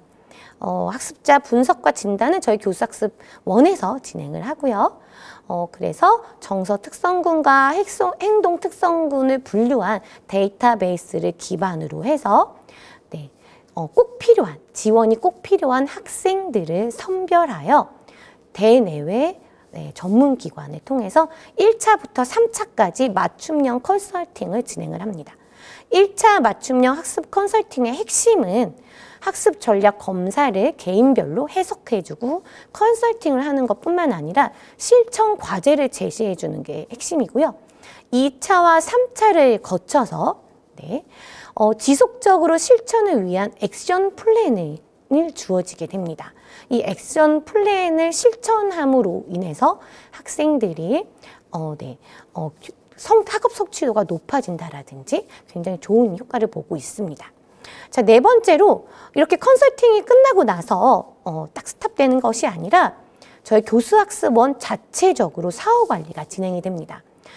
그래서 이렇게 학습 컨설팅이 진행된 학생자들을 대상으로 해서 지속적으로 추적, 지원, 관리하는 체계적인 사후 관리 시스템의 차원으로 드림 익스플로어나 S러닝 아카데미 같은 프로그램과 연계해서 지원이 되고 있습니다. 조금 더 제가 구체적으로 좀 설명을 더 드리려고 하는데요. 여기서 첫 번째 단계, 학습자 분석 및 진단 단계에서 제가 이게 반드시 컨설팅을 위해서는 학습자 분석을 통한 데이터베이스가 구축되어야 됨을 좀 강조하고자 다시 한번 좀 설명을 드리려고 합니다. 사실상 컨설팅을 받는 학생들은요, 유형별로 굉장히 다양합니다. MLST2 검사 결과 진단을 보면요, 유형별로 정서 특성군이 낮은 학생들과 행동 특성군이 낮은 학생들이 처하는 그런 문제점이 서로 달라요. 정서 특성군의 학생들은 대부분 학습 동기가 낮고요. 그리고 우울함과 불안감과 스트레스가 굉장히 많은 학생들입니다. 행동 특성군은요, 사실상 성적과는 사실 관계가 없어요. 단지 학습 전략에 대한 방법론에 대해서 부족한 학생군들이 행동 특성군에 많이 범주화되어 있습니다. 이렇게 각각의 범주화된 학생들에 따라서 문제점이 서로 다르기 때문에 그 문제점에 맞춰서 컨설턴트들이 매칭이 됩니다. 1차와 3차를 거친 학습 컨설팅에서도 이렇게 분류된 학생들별로 컨설팅의 내용이 서로 달라지는데요. 일단 정서 등 특성군으로 낮은 학생들로 분류된 학생들은요, 정서에 관련된 문제 원인을 찾고 도대체 어떤 문제가 학습 방해 요인으로 나타나는지, 그리고 스스로 성찰하고 이 요인을 개선하기 위해서 미션들이 주어집니다. 예를 들어서 라이프 코칭, 선후배 관계에 대한 학습 동아리를 권한다든지, 혹은 동기가 부족한 경우에는 목표 관리나 미래 비전과 같은 그런 목표 관리 수립에 관련된 개선 방안을 수립하는 방안으로 이렇게 컨설팅이 진행이 되고요. 행동 특성군은 이 개선하기 위한 변화 행동을 찾는 게 가장 중요하기 때문에 학습 전략, 즉 시간 관리나 노트 필기, 기억 전략, 시험 전략과 같은 학습 전략에 관련된 그런 컨설팅이 주어집니다. 그래서 본인의 학습 행동 특성에서 강점이 되는 부분은 지속적으로 강화시켜야 되고요. 약점 보완해야 될 부분에 대해서 이 액션 플랜으로 액션 플랜을 통한 실천으로 컨설팅이 진행이 되고 있습니다. 올해는 2022년도에는 이렇게 선별된 6명의 학생이 18회기 러닝 학습 컨설팅이 진행이 됐습니다. 이 학생들은 이 컨설팅이 지나고 나면 개인별 결과 보고서를 받게 되고요. 그리고 사후 관리를 통해서 S러닝 아카데미 프로그램, 총 26개 프로그램입니다. 글쓰기 능력 향상 프로그램, 메타인지 자기주도 학습법 프로그램, 커뮤니케이션 능력 향상 프로그램, 디지털 리터러시 능력 향상 프로그램, 이렇게 총 26개의 프로그램으로 연계가 돼서 추후 지속적으로 학습 전략을 배운다라든지 능력을 향상시키기 위한 그런 지원을 강화하고 있습니다. 자, 성과이에요. 만족도 물론 높습니다. 4.71점이고요. 특히나 만족도가 굉장히 높은 부분 중에서 스스로 공부하는 자기주도 학습 능력을 기를 수 있었다라는 이 포인트가 굉장히 중요한 포인트죠. 이 학습 컨설팅을 통해서 자기주도 학습력을 키울 수 있었고, 학습 역량 강화, 학습 능력 향상에 도움이 되었다라는 학생들의 만족도 소감이 있었습니다. 특히나 이 컨설팅을 받은 학생들 중에는요, 심리검사를 통해서 자신의 특성을 굉장히 객관적으로 진단받을 수 있었고, 이에 따라서 맞춤형 학습 계획을 수립하고 긴밀하게 1:1 개인 컨설팅이기 때문에 긴밀하게 소통할 수 있었다는 점에서 매우 좋았다라는 만족감을 표현했고요. 또 다른 친구는 진단을 통해서 단순히 진단만으로 끝나는 것이 아니라 직접 행동하고 실천할 수 있는 미션이 주어졌기 때문에 그런 미션을 통한 해결책도 이런 에듀 어드바이저가 알려줘서 굉장히 많은 도움이 되었다라는 소감이 있었습니다. 자, 두 번째 우수 사례입니다. S러닝 랩인데요. 이 S러닝 랩은 교수와 함께한다라는 점, 그리고 학습 연구 프로젝트인데 창의적으로 문제를 해결한다라는 그런 프로젝트를 준비하는 공동체 활동을 지원한다는 점에서 특징을 가지고 있습니다. 이 프로그램은 지도교수의 역할이 굉장히 중요합니다. 그래서 지도교수가 내용 전문가로서 프로젝트 성과 도출 과정을 자문하고요. 저희 교수학습원의 에듀 어드바이저가 팀별로 맞춤형 학습 코칭으로 지속적으로 관리를 하고 있습니다. 일단 전공 심화 학습, 피어-투-피어 학습 공동체 전체적인 규모를 좀 살펴보면요. 저희는 S러닝 클럽, S러닝 랩, S러닝 튜터링 이렇게 세 가지 프로그램이 분류가 돼서 지원이 되고 있는데 2022년도 104개 그룹, 518명의 교수, 학생이 참여하였습니다. S러닝 클럽은 학습 동아리예요. 그래서 전공 어학, 공모전, 자격증이라는 유형별로 학습 동아리가 운영되고 있습니다. 만족도는 4.54였고요. 굉장히 좋은 반응들이 있었습니다. S러닝 튜터링은 전공 튜터링, 글로벌 튜터링, 마스터 튜터링으로 유형화돼서 지원되고 있는데 올해는 2024개 그룹의 87명의 학생들이 석영 튜터링이라는 S러닝 튜터링에 참여를 하였고 만족도는 4.65였습니다. 자, 가운데에 제가 핵심적으로 말씀드리려고 하는 S러닝 랩입니다. 이 S러닝 랩은 9개 그룹에 48명의 교수와 학생들이 참여하였는데요.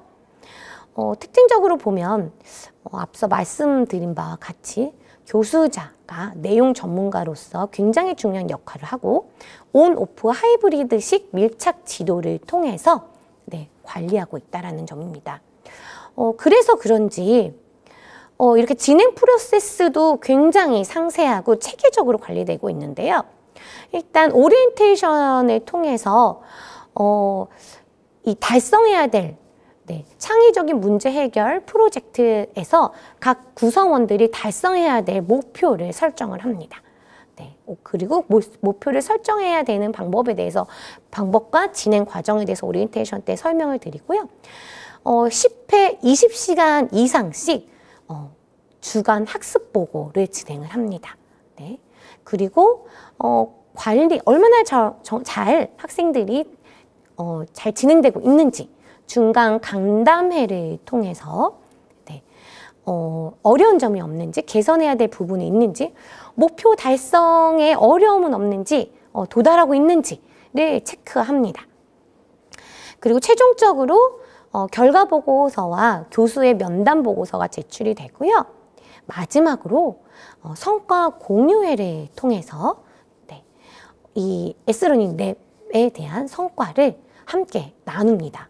이 성과 공유회 때는 반드시 다음 회차에 이 S러닝 랩에 참여하고 싶은 학생들이 미리 성과 공유회를 통해서 많은 의견을 좀 구하고 프로젝트 진행에 대해서 많은 의견을 나누는 그런 시간을 좀 갖습니다. 올해 2022년도에는요. 성과가 굉장히 좋았습니다. S러닝 랩에서 공모전 11건이 수상을 했고요. 연구 논문 1건이 발표되었으며 공연 1건이 출품되었습니다. 만족도도 4.67로 굉장히 높았고 이 프로그램의 특징이 굉장히 주제가 창의적이면서 문제 해결 가능한 프로젝트가 진행이 되게 되어 있어요. 그래서 목표 설정부터 공모전에 출전할 거야. 공연에 혹은 연구 논문을 발표할 거라는 이런 목표가 굉장히 확실합니다. 이 목표에 맞춰서 20시간 이상 지속적으로 교수와 학생들이 지속적으로 서로 교류를 하고 학습 동아리를 하고 있는데요. 진행하고 있는데요. 그래서 그런지 이 만족도의 문항을 보면 선후배 혹은 동료와의 유대관계를 쌓을 수 있었다. 그리고 의사소통 능력을 향상할 수 있었다. 그리고 전공 심화 이런 지식들 그리고 심화적인 이해를 증진할 수 있는데 굉장히 많이 도움이 받았다. 자기주도 학습 능력을 기를 수 있었다. 등등의 굉장히 좋은 문항들의 높은 만족도를 표하고 있었습니다. 자, S러닝 랩에 참여한 학생들은 이렇게 소감들을 말해줬어요. 일단 S러닝 랩 프로그램이 굉장히 체계적으로 계획을 세우고 이를 실행으로 옮기는 과정이었기 때문에 뿌듯했고 교수님의 그 지도로 많은 도움을 받았다. 실력이 향상되는 느낌이었다라는 소감이 있었고요.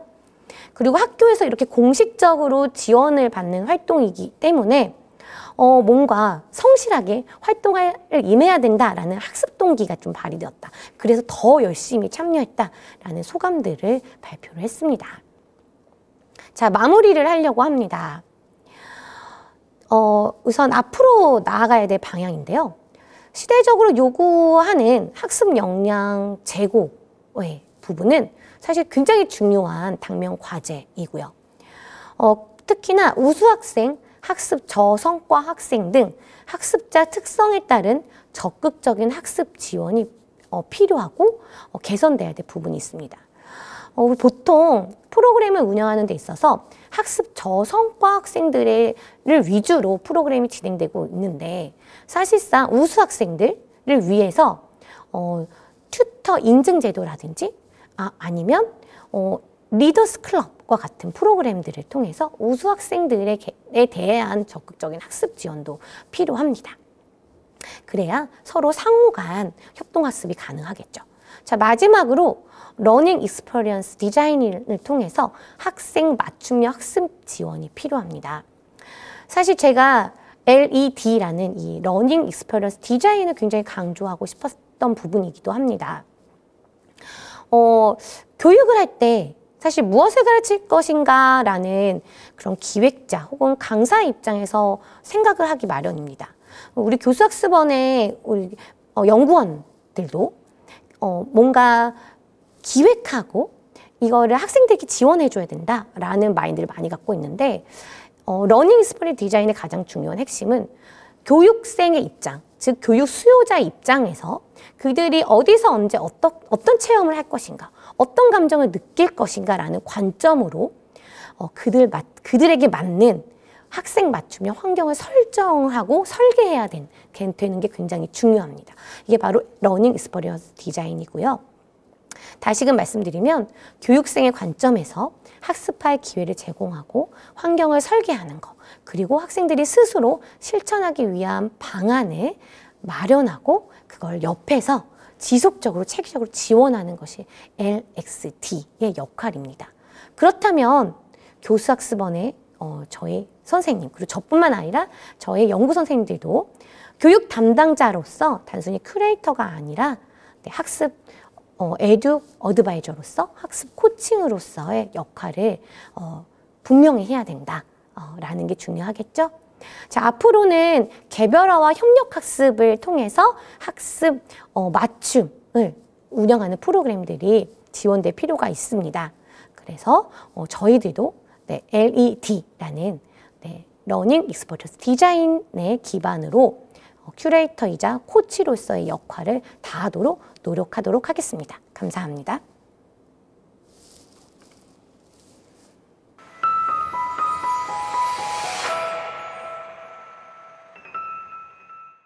다음은 허브 2.0 K컬처의 기준이 되다를 주제로 공연예술학부 박은정 교수님께서 치창업지원센터를 대표하여 발표를 진행해 주시겠습니다.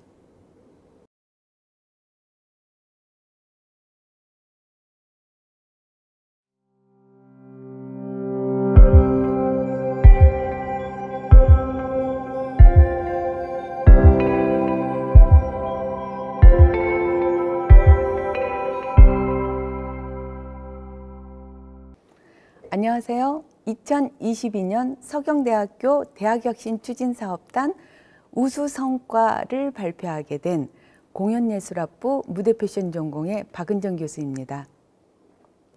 오늘 제가 발표할 주제는 허브 2.0 K컬처의 기준이 되다라는 주제를 가지고 이 자리에 나왔습니다. 허브 2.0의 개요와 진행 단계, 성과물, 발전 방향, 그리고 전공 혁신 역량 강화 프로그램을 통한 지식재산권이 산출된 부분들과 그 이후 환류 시스템을 통한 개선 방향에 대해서 설명하고자 합니다. 허브란 학습자 주도형 종합공연예술 프로그램입니다.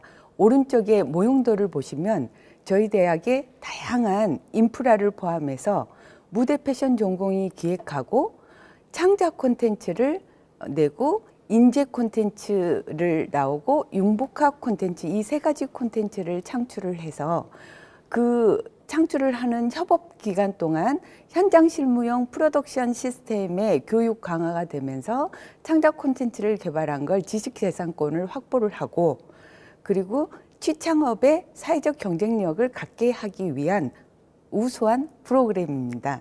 저희 그 허브는 2020년에도 우수 성과로 선정이 된 바 있고 2019년부터 2023년 지금 현재까지 서경대학교 대학혁신 지원사업단에 지원을 받고 있습니다. 현장 실무용 프로덕션 시스템이라고 하면 공연예술을 하고 있는 많은 대학에서 프로덕션 시스템을 현장과 똑같은 실무 교육을 하고 있습니다. 다른 대학과 저희 대학이 다른 거는 예를 들자면 연기 전공은 올 배우 올 스텝, 무대 패션은 올 디자이너 올 스텝. 그래서 자기 전공은 아주 심화된 과정을 겪을 수 있고 또 협업을 통해서 타 전공을 이해도 하면서 인성교육도 되고 사회적으로 이 경쟁력을 갖기 위한 프로그램입니다. 허브 14, 허브 2.0의 핵심 목표는 통합형 공연예술 창의 융합인재 양성입니다. 그를 위해서 현장 실무용 프로덕션 시스템 교육을 강화하고 창작 콘텐츠를 개발해서 지식재산권을 확보하고 옴니채널형의 플랫폼을 활용해서 취창업 네트워크를 강화하고자 합니다. 허브 2.0은 학령 인구 감소로 인한 인구구조 변화와 제4차 산업혁명의 특징인 초지능화, 초연결화, 초자동화에 맞서서 또 포스트 코로나 시대를 선도할 공연예술 교육 환경을 선도하고자 2021년 허브 2.0 정책을 수립하였고요. 산업 현장형 프로덕션 시스템을 교육과정에 재도입해서 다시 한번 설계를 해보았습니다. 허브 2.0은 국내 최초이고 국내 유일의 규모를 자랑합니다. 그동안 허브 1.0은 2015년부터 2020년까지를 허브 1.0이라고 할 수 있는데 많은 학과의 학생들이 협업을 하면서 대규모로 많은 창작물을 냈다는 게 허브 1.0의 특징이라면 허브 2.0은 포스트 코로나 시대를 맞이해서 새로운 교육 방법에 대한 고민을 하고 또 오프라인으로만 만나서 했던 교육 방식을 옴니 채널이라는 온라인, 오프라인, 모바일을 다 활용해서 많은 플랫폼을 활용한 그 소개를 하고 또 가장 중요한 건 지식재산권에 대해서 과감한 투자를 해서 학생들이 재학 중에 지식재산권을 가지고 있고 또 취창업의 경쟁력을 갖도록 했습니다. 허브는 두 가지 형태가 있는데 1단계는 연극, 영화, 뮤지컬, 패션쇼, 실용음악, 실용무용, 퍼포먼스 등 다양한 콘텐츠가 나오고요.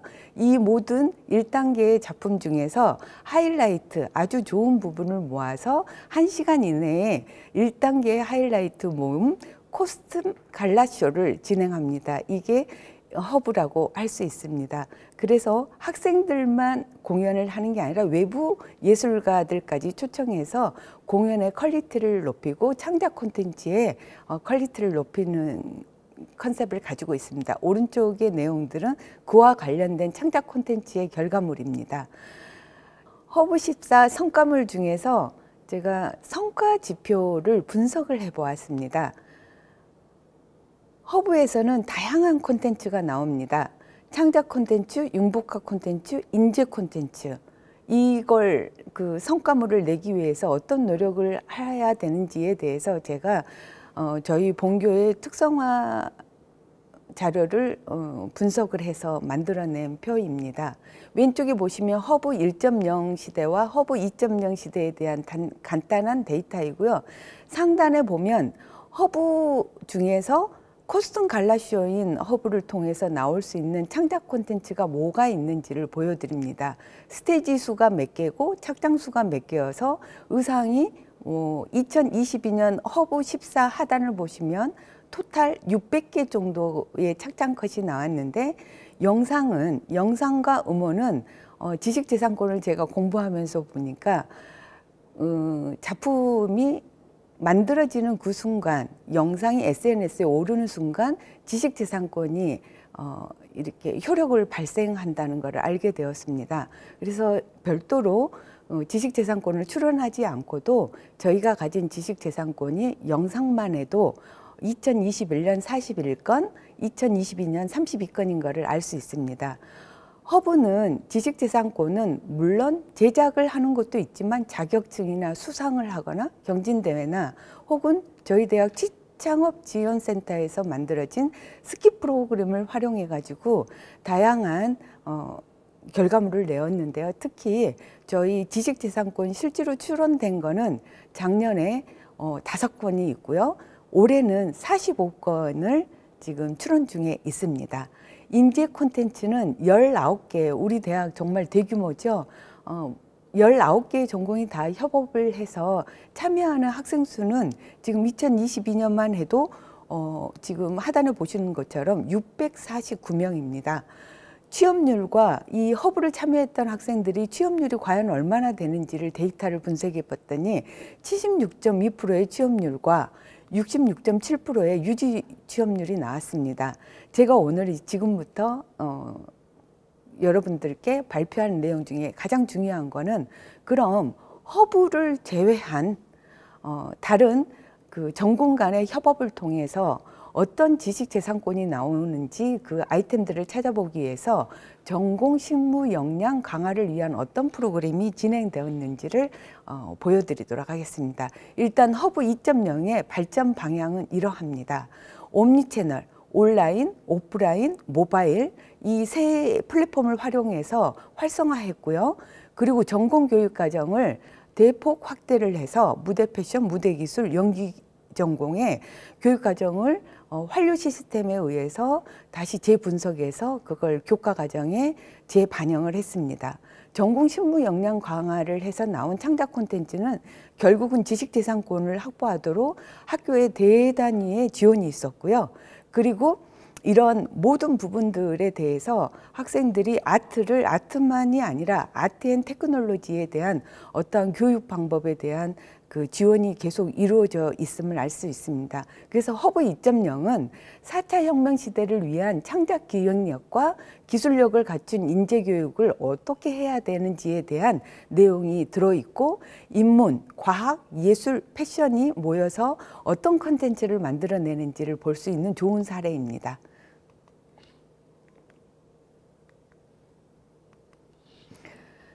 전공 실무 역량 강화 프로그램을 위한 어떤 프로그램에 의해서 지식재산권이 많이 나오는지를 제가 확인을 해봤더니 아까 설명드렸던 코스튬 갈라쇼를 통한 지식재산권 그리고 예술대학 내에 협업 프로그램이 얼마만큼 활성화되었냐에 따라서 인재 콘텐츠도 나오고 창작 콘텐츠도 나왔습니다. 그건 연극, 뮤지컬, 한국무용, 실용음악 외에 많은 퍼포먼스였습니다. 창작 콘텐츠, 그러니까 정기 공연 말고 학년제 공연 같은 경우에는 인큐베이팅 시스템이라고 해서 커머 프로젝트나 이머시브 시어터 프로젝트라고 해서 저학년들이 만들어 놓은 창작 콘텐츠에 의한 어떤 창작 결과물이 아주 우수했고 그걸 가지고 경진대회를 나갔을 때 좋은 결과물이 나왔습니다. 그리고 산업체 연계형 프로덕션 교육 과정을 저희가 가지고 있어서 이걸 캡스톤 디자인을 운영한 곳에서 여러 개의 창작 콘텐츠가 나왔습니다. 그리고 창업 친화적 교수법을 개발하거나 창의 융합 교육 과정을 활성화한 과정에서 학생들이 주도적으로 창업 동아리를 운영함으로써 거기에서 그 창작 콘텐츠가 많이 나왔습니다. 또한 명장 및 전문가 초청에 의한 특강과 멘토링을 통해서 지식재산권이나 혹은 캠프를 통해서 현장학습이나 워크숍을 통해서 지식재산권이 많이 창출이 되었습니다. 또한 학습자 주도형 융복합 동아리인 허브 IP 프로젝트나 공모전, 경진대회, 자격증, 교육과정 이외의 비교육과정까지 교수님들의 많은 헌신에 의해서 또 학생들의 적극적인 활동에 의해서 지식재산권이 창출되었음을 알 수 있었습니다. 전공 실무 역량 프로그램 성공 사례에 대해서 제가 발표하려고 합니다. 지금 이 부분부터가 중요할 것 같습니다. 창업 친화적 교수법을 개발했습니다. 이번에 허브의 오프닝 무대에 사용했던 유카 XP 브랜드입니다. 이건 실용음악학부의 밴드하고 컬래버레이션을 같이 했는데요. 유카라는 무대 패션 전공의 학생들이 업사이클링 브랜드를 창업을 했습니다. 이건 커스터마이징이 가능한 일반 그냥 어떤 리폼하는 정도가 아니라 가치를 부여한 그런 의상을 만들어서 제작한 브랜드인데요. 14벌의 의상과 밴드들을 위한 의상을 만들었고, 여기에서 나온 창작 콘텐츠들은 실용음악학부의 학생들은 음악을 만들어서 그 음원 자체가 지식재산권을 가지게 되었고요. 14개의 의상 중에서 3개의 아이템들이 이번에 지식재산권 출원 중입니다. 여기에서 관심 있게 보실 거는 한 학기에 창업 친화적 교수법이 끝나는 게 아니라 이 학생의 1학년 때부터 멘토링을 통해서 업사이클링이 가능한 지속가능 윤리적 패션의 의상 수업을 듣고 거기에서 프로토타입을 개발한 다음에 창업 실습 원투를 들으면서 창업 동아리를 들었고, 프리스타트 아이디어 경진대회에서 총장상을 수상하면서 이 친구들이 계속 브랜드를 런칭해서 개인 사업을 하기 위한 준비를 했고, 이번 허브 14에서 그 무대를 선보인 바가 있습니다. 참고 의상을 보여드리겠습니다. 이렇게 영상이 있는데 제가 발표할 시간이 부족하니 화면으로 대신하도록 하겠습니다. 또 유사합니다. 아까 그 친구들은 1인 창업에 포커싱이 되었다면 이 친구들은 똑같은 창업 친화적 교수법을 활용해서 캠퍼스타운에 당선돼서 1,000만 원 이상의 수상금을 받고 스타트업을 시작했고, 여기에서 나온 브랜드의 로고, 실용신안 등 5개 이상의 작품들이 지식재산권에 출원 중에 있습니다. 세 번째 케이스입니다. 1학년들이 지금 현재 이번 서경대학교 융합대학 IP 경진대회에서 융합대학장상을 수상하면서 대학혁신지원사업단의 창작 콘텐츠 지식재산권 출원 중입니다. 지금 창업경진대회도 도전 중입니다. 이렇게 취창업지원센터의 창업친화적 교수법과 또 그런 학사제도를 잘 활용해서 아이디어를 얻고 행정부서와 같이 학생들의 멘토링을 거쳐서 학생들의 미래를 4학년 때 창업이 아니라 1학년 때부터 이런 교육 과정을 경험한다는 게 특징이라고 할 수 있습니다. 패션 디지털 트랜스포메이션 융합전공학 학생들은 아트의 테크적인 기술력을 가지고 빅데이터, 패션 빅데이터 분석가 과정의 직업군을 상상하면서 공부를 하고 있는 친구들입니다. 이 친구들은 이번에 3D 클로 프로그램을 활용해서 온라인 디지털 패션쇼를 선보였습니다. 이 또한 아트앤테크 창의융합 교육과정 교수법을 개발한 패션 디지털 트랜스포메이션 융합전공의 혁신 교수법입니다.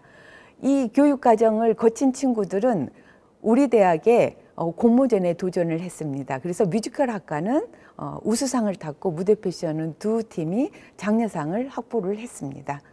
이 어떤 프로그램을 배우고 나서 그게 제가 이번에 느낀 것 중에 하나는 특강을 했을 때 특강만으로 끝나는 게 아니라 특강과 워크숍이 같이 이루어지거나 특강과 어떤 멘토링이 같이 지속되어야 학생들의 만족도도 높고 그게 결국은 성과물로 표출이 된다는 걸 알 수 있었습니다.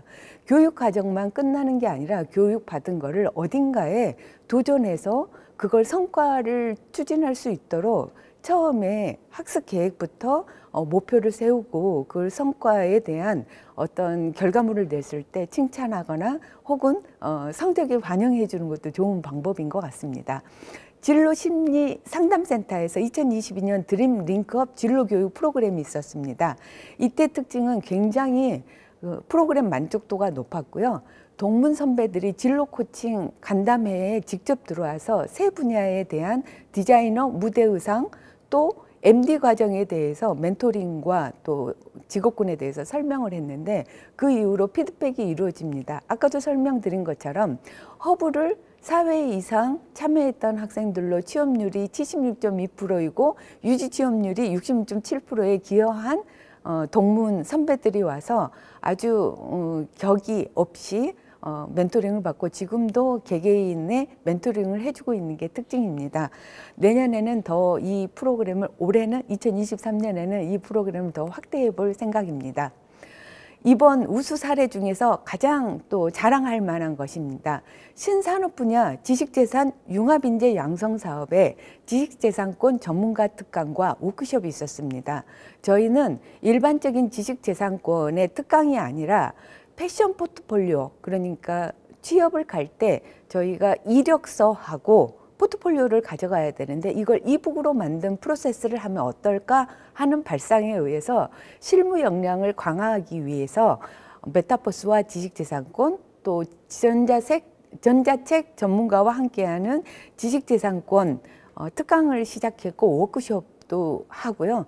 여기 이 20명 이상의 친구들이 참여를 했으나 이 중에서 가장 우수한 친구 12명을 선정하여 이 친구들은 전자책 전문가 기초과정 수료증을 받게 되는 좋은 경험을 했습니다.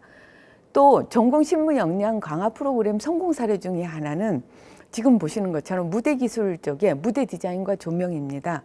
어떤 공연을 할 때 전 전공이 함께 합류해 가지고 프로덕션을 진행을 하는데 무대 기술은 매번 시작하는 시점에 대본을 분석하고 이렇게 그 공연에 맞는 새로운 무대를 디자이너가 디자인하고 또 조명까지를 디자인합니다. 이건 이 세상에 하나밖에 없는 우리 대학만의 최고의 장점입니다. 이 또한 지식재산권에 해당한다고 봅니다. 전공 실무 역량 강화 프로그램 성공 사례 중에 IP 창출 프로젝트 팀에 대해서 설명드립니다. 이번에 2014 허브 14 프로그램에는 4개의 팀들이 그 프로젝트를 운영했고요. 학습자 주도형으로 운영을 했고 그중에 많은 한 200개 이상의 작품이 나왔지만 그중에서 토탈 45개의 작품을 이번에 그 동아리 팀이 내놓은 결과물 포함해서 지식재산권에 지금 출원 중에 있습니다. 그와 관련된 자료를 올려보았습니다. 산업체 연계형 프로덕션 교육과정인 산업체 연계형 캡스톤 디자인과 통합 공연 프로젝트 응용 캡스톤 디자인을 통해서 창작 콘텐츠를 개발하고 지식재산권을 확보했습니다. 여기에서 특히 기업들이 원하는 니즈를 반영한 수업이 진행이 되었고 산업체에서 요구하는 그런 프로그램이나 디자인을 만들어서 산업체에 제공을 한다거나 여기에 특별한 가치가 있는 아이템들은 지식재산권을 출원하고 있습니다. 이 또한 대학혁신지원사업의 지원으로 이루어지고 있습니다. 학습자 주도적 옴니채널 플랫폼 운영과 이 포트폴리오 아카이브에 대해서 자랑하고 싶습니다. 저희 대학은 국내 최초 옴니채널형 예술교육 환경 구축을 하였고 학습 모듈을 개발했습니다. 그 이름은 K-Hub. 저희 대학의 URL을 따르고 있습니다. 이곳에 들어가 보시면 박은정이라는 이름을 혹시 치게 된다면 제가 디자이너의 역할이라면 박은정을 치면 제가 했던 모든 작품과 제가 참여했던 프로그램의 영상과 사진이 함께 뜹니다. 요즘에는 이력서를 넣지 않고 온라인으로 취업을 대비를 해야 하는 그런 시대이기 때문에 이 안에 디자이너뿐만 아니라 모델들도 본인의 이름을 썼을 때 당연히 이곳에 아카이브가 구성되어 있어서 모든 아이들의 포트폴리오로 활용할 수 있음을 자랑드립니다. 다음 넘어가도록 하겠습니다. 저희가 허브를 진행하면서 가장 즐겁게 했던 것 중에 하나는 온 학생들이 허브를 진행할 때 올 디자이너, 올 스텝의 시스템을 가지고 허브 조직위원회가 운영이 되었습니다. 이때 14개의 파트의 팀장들이 각각의 타전공의 팀장들과 뭐 이렇게 만나서 회의를 진행하고 기획회의를 진행했습니다. 허브 14 같은 경우에는 보시면 온라인 버전과 모바일 버전이 있습니다.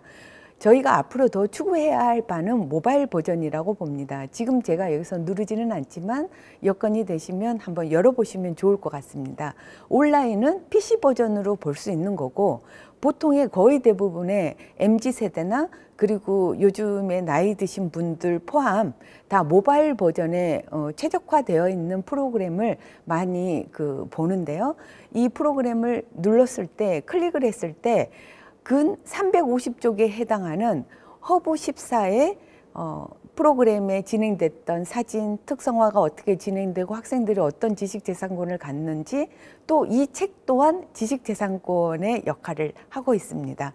그래서 K-허브의 프로그램과 그리고 유튜브 SF 스튜디오라는 프로그램 그리고 인스타 SKU 스테이지 커스텀이라는 플랫폼을 활용해서 옴니 채널의 모바일 버전을 저희가 활용하고 있습니다.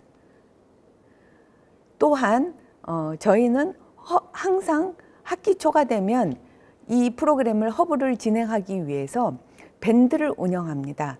지금 허브 14 현재 사진 자료가 23,000건이 있고 여기에서는 스케줄 및 회의 결과를 공유합니다. 전 학생이 다 들어와서 보기는 어렵기 때문에 팀장 중심이거나 무대 패션 전원, 협업 참여 교수진, 뭐 각 팀의 팀장, 부팀장, 대학혁신 지원사업단, 시창업 지원센터 등 관련 인프라되어 있는 많은 단체들이 들어와서 진행되고 있는 사항을 확인할 수 있고 이 자료를 공유합니다. 후배들은 이 자료를 보고 다음 버전의 조직위원회를 운영을 합니다. 귀중한 자료를 밴드에서 활용하고 있습니다.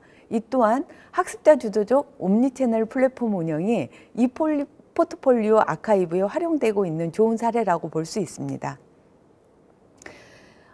제가 설명드렸던 SF 스튜디오 저희 K-허브의 유튜브 버전입니다. 다음으로 넘기도록 하겠습니다. 자, 지금부터는 지식재산권이 그동안 출원되어 완료가 된 5가지의 아이템을 무대 의상 중심으로 처음은 시도했고 국내 최초에 시도되었던 패턴이라든지 새로운 아이템이라든지 무대 의상의 아이템들이 첫 번째 출원이 되었고요. 그 다음 올해 45건이 운영되고 있는 부분들은 다음과 같습니다. 디자인의 특별한 기법이라든지 혹은 이 세상에 없는 새로운 아이디어로 가지고 소재 개발을 했다든지 그런 부분들에 대해서 저희가 출원을 하고 있는 중입니다. 자, 창작 콘텐츠는 너무 많이 보셨죠? 지금부터는 인재 콘텐츠 각 전공에서 어떤 인재들이 나오는지 보였습니다. 여러분들이 보시는 것처럼 아주 유명 스타는 아직은 아닐 수 있습니다. 하지만 학교 다닐 때 이미 자기가 창작 콘텐츠를 만들었고 또 그 창작 콘텐츠를 만든 사람 자체가 인재 콘텐츠입니다. 사실 나누기는 했지만 창작 콘텐츠 안에 인재 콘텐츠도 들어있을 수 있고 인재 콘텐츠 안에 융복합 콘텐츠가 들어있을 수도 있었습니다. 지금 보시는 왼쪽의 뮤지컬 전공은 이 프로그램을 가지고 대회에 나가서 우수 연기상을 받고 또 대상을 받은 작품입니다. 오른쪽은 모델 연기 전공의 유명한 학생의 이노아라는 학생이 지금은 세계의 무대에 나가서 컬렉션이나 세계 무대에서 활동하고 있는 모습을 담아 보았습니다. 그 다음 넘어보도록 하겠습니다. 연기 전공의 두 학생들을 제가 대표로 보여드립니다. 박수아 학생과 장하경 학생입니다. 다음에 넘어보도록 하겠습니다. 모델 연기 전공에 지금 뭐 밀라노 컬렉션이나 파리 컬렉션 그리고 뭐 여러분들 아시는 삼성의 그 갤럭시의 모델로 활동하고 있는 모델 연기 전공의 귀한 인재 콘텐츠들입니다. 또 자랑할 게 있습니다. 이번에 코코나라고 실용음악 학부에 그 630대 1을 경쟁률을 뚫고 들어온 친구인데 이미 고등학교 때부터도 활동을 한 유명 인싸입니다. 이 친구가 이번에 코코나라는 무대를 활용해서 무대 패션 친구들이 의상을 만들어서 창작 콘텐츠를 개발을 했고요. 이 친구는 엠넷에 첫 음반을 오픈했습니다. 그때 지금 현재 벌써 몇만 뷰를 이끄는 아주 열심히 활동하는 인재 콘텐츠입니다. 저희 대학의 허브를 통해서 나온 인재 콘텐츠를 설명하고 있고, 실용음악의 대학가요제 은상을 받은 인재 콘텐츠, 그리고 창작 콘텐츠를 낸 인재 콘텐츠들을 설명드리고 있습니다. 다음 넘깁니다. 저희 대학에서 가장 자랑을 많이 해야 할 학과이죠. 무용예술 전공의 친구들의, 한국 무용 전공 친구들이 전국을 제패하고 있습니다. 이 인재들의 약간만 모아보았습니다. 예. 자, 이렇게 저희 이번 우리 대학 허브는 항상 매 학기 이슈를 만들고 교육혁신을 통한 4차 산업혁명을 이끌 창의융합 실용인재라고 자랑되어지고 있고요. 그리고 또 2019년부터 22년, 23년 지금 현재까지 대학혁신 지원 사업에 계속 지속적으로 4년 연속 선정된 아주 우수한 전공 융복합 좋은 사례라고 볼 수 있습니다. 올해 2022년만 해도 보도자료가 공연예술 특성화만 해도 290건이 넘습니다. 이렇게 다양한 분야에서 활동하고 있는 친구들의 사례들을 볼 수 있어서 또 오늘 자랑할 수 있게 되어서 아주 기쁩니다. 다음으로 넘어가도록 하겠습니다. 자, 이런 모든 프로그램을 보면서 앞으로 우리가 어떤 환류 시스템을 통해 어떻게 개선해야 되는지를 이제 조사해 봤습니다.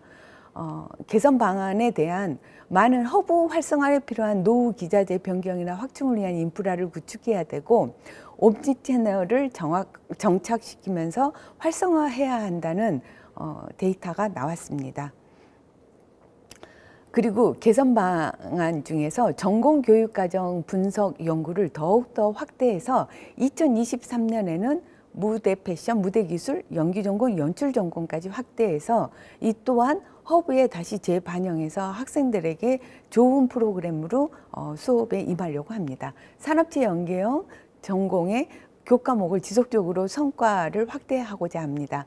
창업 친화적 교수법을 개발해서 창업지원센터에 지원을 받고자 합니다.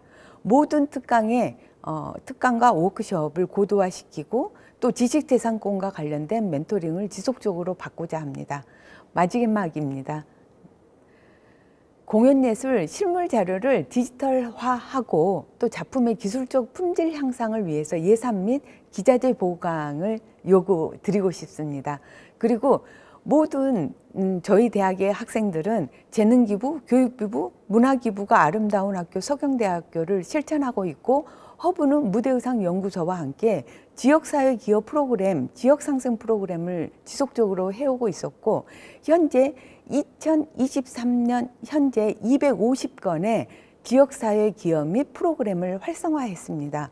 앞으로도 본인뿐만 아니라 배웠던 거를 지역과 공유할 수 있는 지역상생 프로젝트를 지속적으로 이어가도록 하겠습니다.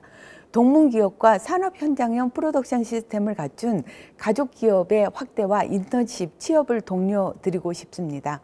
옴니채널을 활용한 새로운 시장 개척 및 국제문화교류 활성화 방안과 지원이 필요합니다. 우리 대학만의 자랑 중에 하나가 교내 인프라 중에 글로벌 교육원이 있습니다. 28개국 이상의 재학생들 1,300명이 있습니다.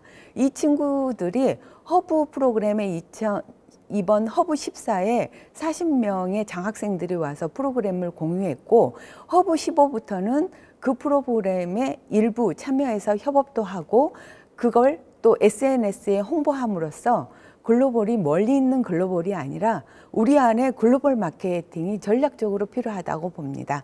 공연예술 특성화 보도자료 및 창작 콘텐츠, 인재 콘텐츠, 융복합 콘텐츠 개발을 다양하게 하고 또 발굴해서 지속 보도가 필요하다고 생각하고 있습니다.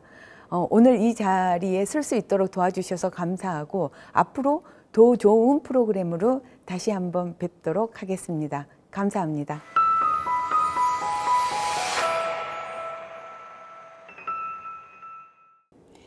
이상으로 2022학년도 서경대학교 대학혁신지원사업 우수성과 발표회를 마치도록 하겠습니다. 참석해주신 모든 분들께 진심으로 감사드립니다.